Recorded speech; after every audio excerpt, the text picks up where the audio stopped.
Welcome to the Multicultural Mindset broadcast. Your host is Dr. LaVerne Hanes Collins, a licensed professional counselor, award-winning trainer, and keynote speaker. Dr. Collins is the author of Overlooked: Counselor Insights for the Unspoken Issues in Black American Life. Dr. Collins has also been a featured monthly columnist in the American Counseling Association's Counseling Today magazine with her Honoring Diversity column. Now, here's Dr. Collins.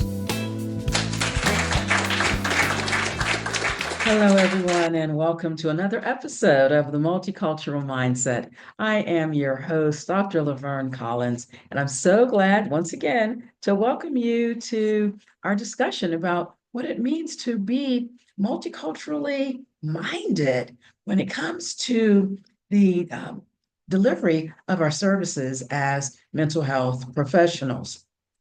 My goal is always to present topics that help us be better multicultural clinicians and mental health service providers. One of the things that we don't often talk about is the role of clinical supervisors in how clinicians show up with communities of color. How do Black clinicians show up in response to the kind of clinical supervision or the perceived effectiveness of clinical supervision? Now, obviously, this is important because clinical supervision is required in order for a person to be fully licensed. It's recommended even after full licensure because the role of the clinical supervisor is to help prevent harm from being done to our clients, first of all, but then also to guide and direct the supervisees in training who are under our supervision.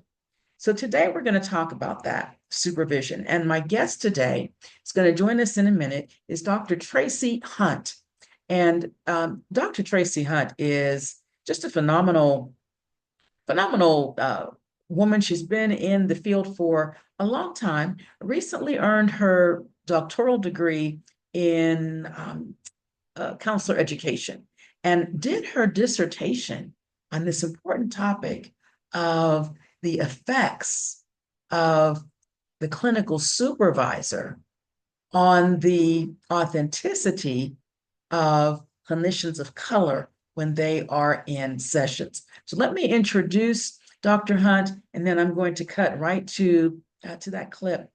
Dr. Tracy Hunt is a licensed professional counselor, clinical supervisor, and an experienced clinical administrator dedicated to fostering mental and emotional wellness with diverse populations. She holds a master's in clinical pastoral counseling from Loyola University in Maryland, and recently, as I said, earned her PhD in counselor education and supervision from the Chicago School. Got over a decade of experience in mental health, served in leadership roles focused on expanding access to inclusive, trauma-responsive care, and shaping the next generation of counselors through her teaching and her supervision.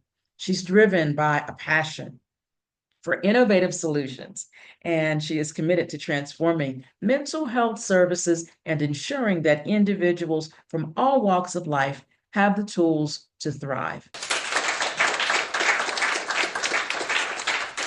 Well, Dr. Tracy Hunt, first, let me say congratulations on completing your doctoral studies last year, earning your degree from the esteemed Chicago School of Professional Psychology. I found the topic of your dissertation to be very interesting to me. So let me just first say welcome to the Multicultural Mindset. Thank you so much, Dr. Collins. It's an honor to be here with you. I've always admired the work that you've done, and I'm just so excited to spend this time with you. Oh, well, it's exciting for me to spend this time with you too. I talked to you already, the multicultural mindset, what we're about, and why your topic related to clinical supervision is so important. So for the benefit of folks who may be tuning in for the first time, what we're doing at the Multicultural Mindset is we are working toward the decolonization of therapy and our profession, our approaches as counselors must be culturally conscious. We must be culturally astute. And that begins in the clinical supervision relationship. And that's what you did your research on, clinical supervision. Now, that's important because as helpers, we can do more damage and we can cause more trauma to already traumatized people as clinicians if our training and our supervision hasn't taught us how to adapt and have a level of cultural humility rather than that superiority inferiority mindset that so often is found both in supervision and let's what it translates over into work with our clients. So why don't you just start by telling us the title of your dissertation research? What was your research question? And I'm also interested in what spawned your interest in that area. So please. Okay. Well, the top, my actually dissertation topic was the impact of clinical supervision on the authenticity of African American counselors in training. Powerful. Yeah, and so the two research questions that I really focused on was does the quality of clinical supervision correlate with perceived authenticity in African American counselors in training? And is there a difference in perceived authenticity among African American counselors who receive individual or group supervision? Okay. Yes. Now, that is so specific. Please tell us Yeah. what spawned your interest in these So questions. authenticity was something that stood out a lot for me for a long period of time because as I was growing in the field from field work before I graduated with my master's degree and the time frame I was in around I think it was my late 20s, early 30s, just really finding my roots and my core professional identity. And I found it being shaped by those around me. So that was my supervisors, professors, and a lot of them did not look like me. I went to the Loyola University of Maryland, and a lot of my placements were in the Baltimore area. I was serving African American clients as a intern. However, my supervisors tend to be white, predominantly white. And even when I got my first few years in the profession, my supervisors were white. And not just that, I've had psychiatrists that were much older than me from a different generation. And so I found do I code switch? Do I tell them where I'm from, how I got to this point, or some things that I've been wrestling with as I interact with clients and counter transference and things I may have had. I struggled with that. And then, of course, having my own therapy, working through those emotional experiences and regulating my own emotions, I still struggle professionally with my identity and how I should show up. But I didn't know who to talk to. That statement right there, not to cut you off, but that statement right there, how I should show up. Yeah, yeah. Whoa. Yeah. Say more about that if you can. That's So there's a good part of me that having a pastoral counseling degree, I learned a lot about the integration of faith and spirituality, and that's also important to me in my way of being. And I didn't know how often I could use that to assess clients, maybe not necessarily in writing, but just my perception, my understanding of life and humanity and existential things. And, growing up in we would consider the hood of Baltimore, in my own public housing developments and meeting clients there, I would have supervisors that would have their own perception of the clients, and then I have my own. So how do I show up in supervision? And then how do I show up to my clients? And was there a difference there? Was I switching? And how do I get help with that? Would they understand if I understood something about the client's life that related to mine? how do I talk to my supervisor about that?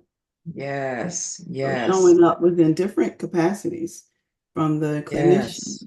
to the student or the as a supervisee, like I just feel like there was some incongruence in how I would show up and felt And you comfortable showing up. wanted, yeah, and you wanted to be authentic, and Yes. yet you've got these norms within our profession Mm-hmm. and even biases and expectations that just didn't probably fit Correct.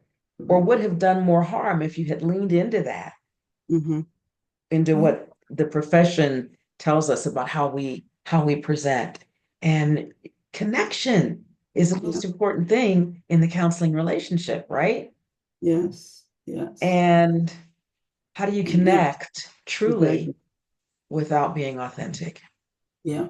And then I found myself just questioning my own professional identity. Like, can it truly Mm, intertwine with my own identity, with who I mm, believe I am? And yeah, yeah. how do I show up with that?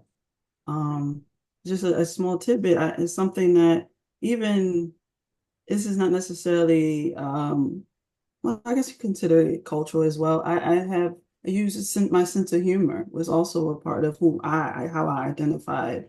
But I didn't feel like comfortable being able to use that. And can I grow in that? Can someone supervise? Can I share that and you help me grow and develop in that area?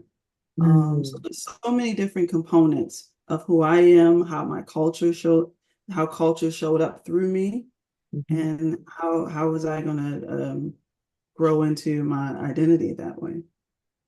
And humor is therapeutic as well. Yes. And if you have that gift and that ability, Hmm. you absolutely have I would say, not just the right, but the privilege and even the expectation.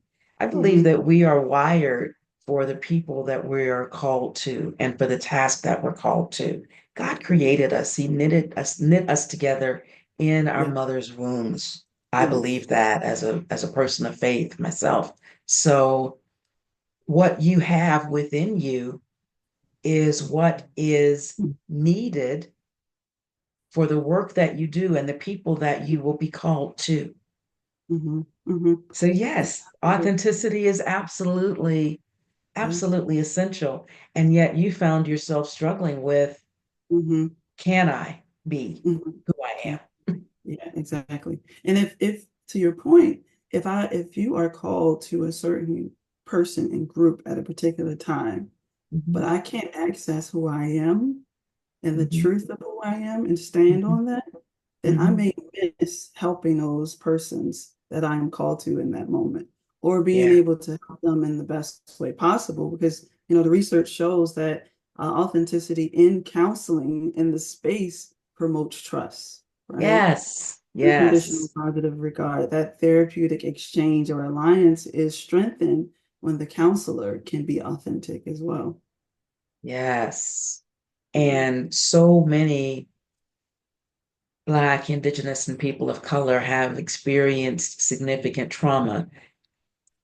A lot of people have trauma, Yeah. but only if you're in a racialized community will you have experienced the trauma of being racialized. Hmm. And trauma damages trust.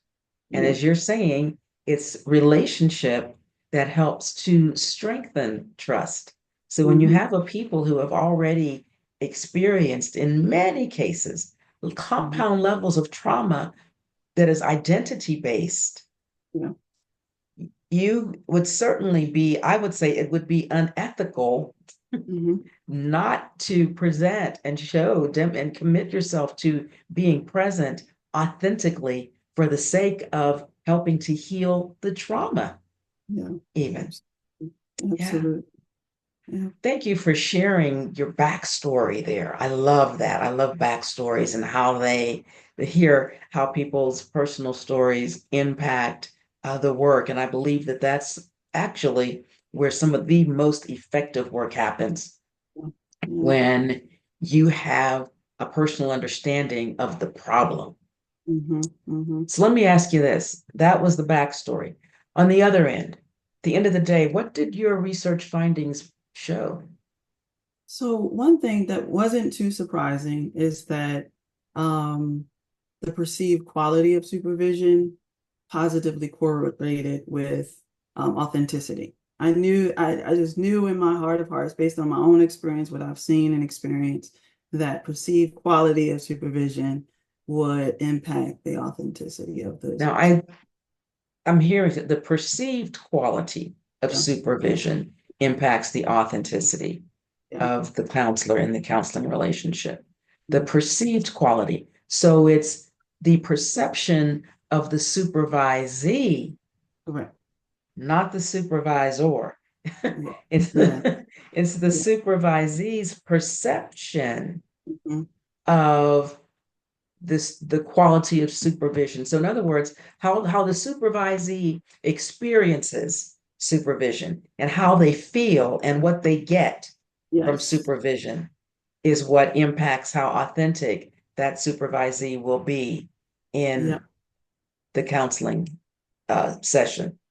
In how they feel about their authenticity. So if they feel like they're a more authentic person, was impacted by their perception of so the supervision itself, how if they were rated as good supervision or impactful supervision, positively impactful supervision, then they felt more authentic. There was a correlation there, a strong correlation. Ah, Yeah. gotcha. Yeah. Wow. One thing that surprised me that the numbers were pretty off the charts with addressing racial and ethnic identity challenges. There was significant influence. Supervision significantly influenced that. So when there was a question there that I don't know the exact words, but it does your counselor, I mean, does your supervisor address racial and ethnic challenges in supervision? That question alone positively correlated with authenticity. So if it was yes, then the counselor felt like they were more authentic. If it was no, then they felt like there was some lacking in their authenticity. Mm, That one, it yes. actually shocked my methodologists of how evident that and significant it was to address racial and ethnic challenges, Yes. Yes. which to Yes. me suggests that um, it either happens or it doesn't. Like there is a necessity. It needs Hmm. to happen so that it can promote healthy growth and authentic. Yes. Yeah. I cannot recall the researcher or the title of the study, but I remember a few years ago reading that even if an African American person was working with a white counselor, if that counselor did not introduce this topic of racial identity Mhm. and challenges associated with racism or discrimination, and just introduce an awareness Mhm. of that part of Black lived realities, they were seen as less trustworthy, less competent, and the clients, the person in the practice community being served was less likely to feel safe and even more inclined to assume racism. Yes. Yeah. Yeah. So it And, doesn't, and whether you are a white counselor, a black counselor, a brown counselor, really doesn't matter. What you're saying is that while that other research was maybe targeted toward white counselors, even with a black counselor, even with a Black counselor. Yeah. That's what I makes a discovered. difference. Yeah, Yeah. I thought it would be a more of a difference between if the race of the supervisor, but it did Hmm. not matter.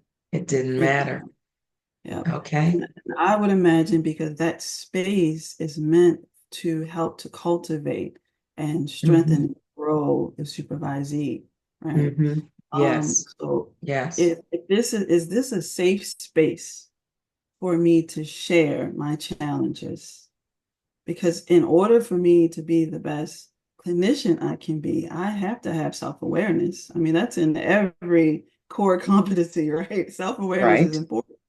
In Right. order for me to have that self-awareness and be able to work out those things that I struggle with, I have to discuss my challenges. Yes, yes, yes, I yes. have to discuss how things are impacting me in the field and in the office, Hmm.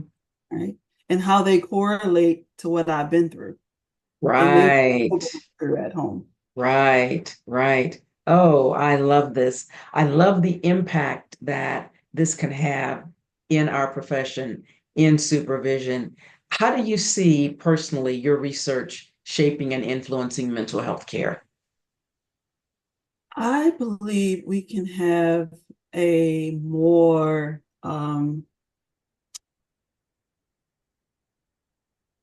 equitable and inclusive mental health field in general, but we have to be very intentional about who we are serving, right? I think, of course, initially it's just a blanket thrown over humanity. Like, we need help. Of course we do. We all do, right? But what does that help look like, right? Helping me may be different. It will be different than helping my neighbor. I tell every supervisor that sits in front of me that you never arrive because every time you get a new client, they have a different story and a different life experience.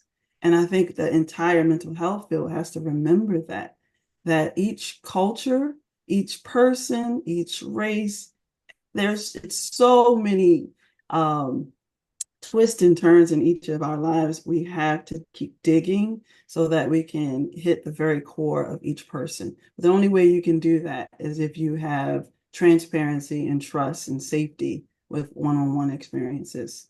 And Yes. so it's just a continual growth, a continual digging in to the very essence. But that takes care. We have to care about our neighbor. We have to listen and be open to helping others be better. And You have to genuinely care, yes, yep, yep, yep. genuinely care. And it's And so yeah, easy to go from one client to another, from one to the next throughout your day yeah, and get so caught up yeah, in the mechanics yes, yeah, that we can forget about the heart. yes, And what yeah. you're saying is bring your heart, bring your Bring it, authentic heart, yeah, your authentic self yeah, into the room with every single member of your practice community. mm-hmm, And I love that. yeah, I love that. I thank you so much yeah, for taking your experience and turning it into a learning tool, yeah, for turning it into something that has the capacity to transform the way supervision is provided.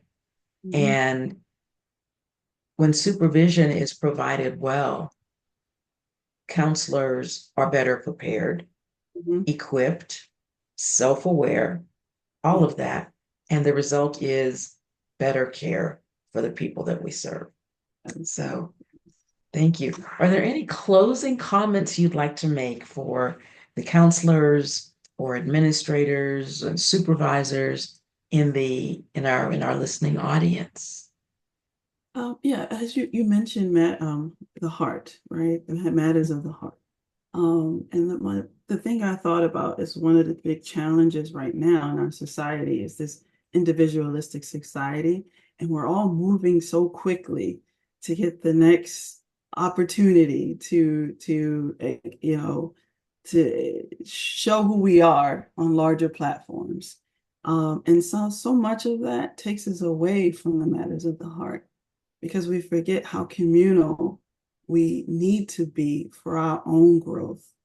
And so Yes. I just hope for our profession that supervisors and supervisees would slow down, slow, Mm, consider yourself, consider those that you serve, and really implement some of those that care, that yes. That is remember so why. true. Remember why you got into this profession. Remember the why. Yes. Go back to that. Yes. Right now. Oh, that is so, so very true. And I would add to that at a time when the whole country, the world, but I can speak best about life in the United States. We have had so many events that can be described by many people as traumatic in Mhm. the last 20 years. Yeah. If you think about everything from, well, I guess if we go back to what, Hurricane Katrina, Mhm. um, COVID, Mhm. police brutality, Yeah. civil unrest, public distrust, racism online and offline, Mhm. of two very contentious, actually three in the last 20 years, of very contentious political presidential campaigns. And I go back to, and then COVID, and COVID, and Yeah. another wave of Yeah. COVID, and yet another wave of COVID. And when people are fearing for their lives and the Mhm. lives of their loved ones, and you're trying to keep people alive and safe, knowing that the enemy is invisible, so to Mhm. speak, and then sometimes your loved ones survived and sometimes they didn't, and Mhm. families lost multiple people. And we don't talk about that as much. And Mhm. that trauma is still there. Yeah. So knowing how hard Black and Brown communities got hit Mhm. by the pandemic, if you have a person of color sitting in front of you, you owe them Mhm. your nothing short of your very best, simply because as human beings, they're worthy. Yeah. They're Absolutely. worthy of you giving them your best and your most authentic self. Mhm. And when we speak of culturally nuanced and culturally sensitive, I believe that's an area where we should talk more about the cultural sensitivity needed in working with racially minoritized communities. Absolutely. Yeah. Well, I thank you. Thank you so much for this amazing work, for this amazing conversation. Again, congratulations on the research and the findings. And I wish you nothing but the best Mhm. as you move forward. I am sure that there's a lot more in store for you than meets the eye. This is just the beginning. So I'm excited for you, happy for you, and let's continue to collaborate and talk. Let's see where else we can use what you're bringing to the profession, because I find it to be so very, very important. Thank you. I appreciate that. Yeah. And I look forward to continuing to work with you. Likewise. So bye for now. And if people want to reach out to you, Mhm. maybe for some consultation on supervision, are you open to that? Or Absolutely. yeah, okay. You have a website. How can people reach you? Probably the best way is on LinkedIn. You can reach Okay. me then. Yeah. And on LinkedIn, you are Dr. Tracy Hunt. Yes. Okay, Absolutely. great, great. Thank you. Thank you so much for being with us today. All right. Thank you. Take care.